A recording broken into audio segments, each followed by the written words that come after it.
Halo semuanya, selamat datang di video pembelajaran kelompok kami, kelompok 7. Pada kesempatan kali ini, kami akan menjelaskan prinsip kerja lampu LED menggunakan teori pita energi dan PN junction. Tapi sebelum itu, perkenalkan Pose with the fans.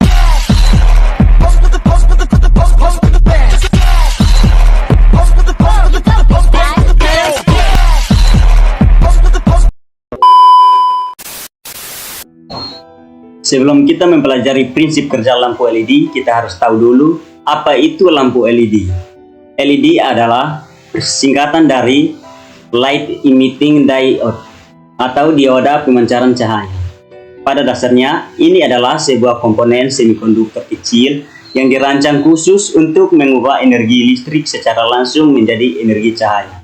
Proses ini disebut elektroluminesensi. Tidak seperti lampu pijar tradisional yang bekerja dengan memanaskan filamen sampai berpijar atau lampu neon yang menggunakan gas untuk menghasilkan cahaya. LED bekerja murni berdasarkan pergerakan elektron di dalam material padat atau semikonduktor. Sebagai sebuah dioda, ia juga memiliki sifat dasar dioda, yaitu hanya memperbolehkan arus listrik mengalir ke satu arah atau dari anoda ke katoda dan menghambatnya dari arah sebaliknya. Baik, yang berikut saya akan menjelaskan prinsip kerja lampu LED menggunakan dua teori. Yang pertama, PN junction. LED tidak terbuat dari satu bahan utuh, melainkan dari penggabungan dua jenis bahan semikonduktor yang telah didoping atau dicampuri atom lain secara berbeda. Bahan yang pertama yaitu bahan tipe N. Bahan ini didoping sehingga memiliki kelebihan elektron bebas. Dalam teori pita energi, elektron-elektron ini berada di tingkat energi yang tinggi, yaitu di pita konduksi. Yang berikut bahan tipe P. Bahan ini didoping sehingga memiliki kekurangan elektron yang menciptakan kekosongan yang disebut hole atau lubang. Hole ini bertindak seolah-olah bermuatan positif dalam teori pita energi. Hole ini berada di tingkat energi yang lebih rendah, yaitu di pita valensi. Ketika kedua bahan ini digabungkan, terbentuklah sebuah area persimpangan yang disebut sambungan PN atau PN junction. Yang kedua, teori pita energi atau tingkat energi elektron. Bayangkan pita energi sebagai lantai tempat elektron bisa berada dalam sebuah atom. Yang pertama, pita valensi. Ini adalah pita energi yang lebih rendah, tempat elektron biasanya terikat pada atomnya. Atau di sini terdapat banyak hole pada bahan tipe P. Yang kedua, pita konduksi. Ini adalah pita energi yang lebih tinggi.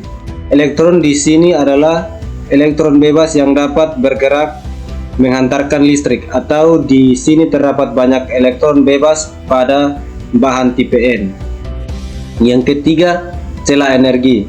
Ini adalah jarak atau celah terlarang antara pita valensi dan pita konduksi. Elektron tidak bisa berada di dalam celah ini. Pada semikonduktor, celah energi ini tidak terlalu besar.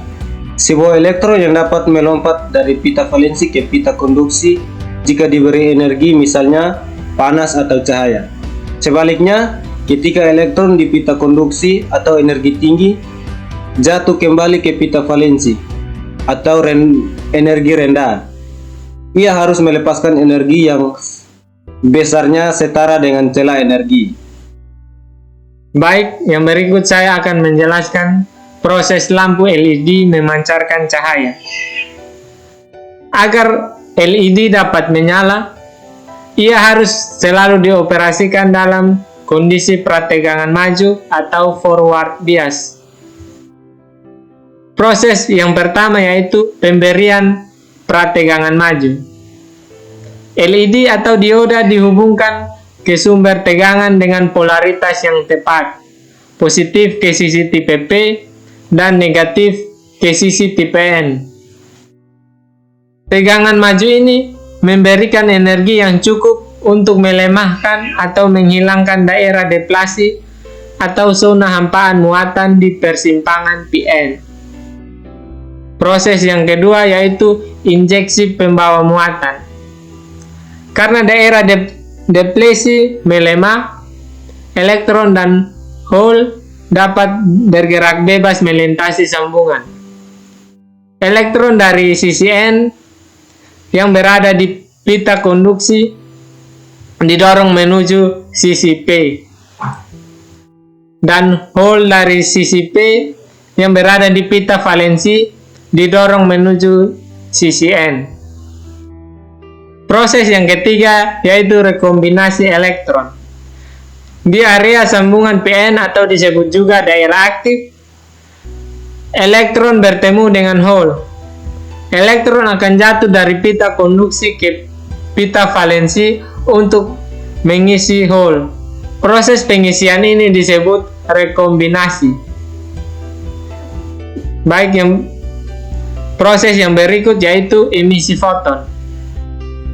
Sesuai hukum kekekalan energi, ketika elektron berpindah dari tingkat energi yang lebih tinggi ke tingkat energi yang lebih rendah, kelebihan energi tersebut harus dilepaskan. Pada bahan semikonduktor LED, energi ini dilepaskan dalam bentuk partikel cahaya yaitu foton.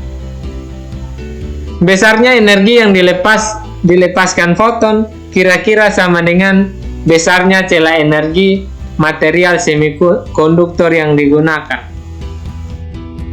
Proses yang berikut yaitu emisi foton.